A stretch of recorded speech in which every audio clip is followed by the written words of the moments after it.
ఒకటి రెండు మూడు నాలుగుకు అర్థమేమిటో చెప్పనా?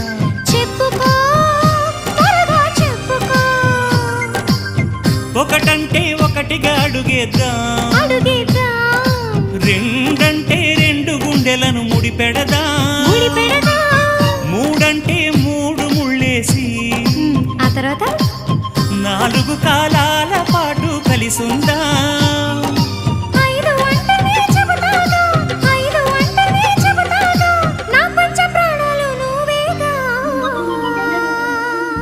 అమ్మావు ఇల్లు ఈగ చదివానాడు,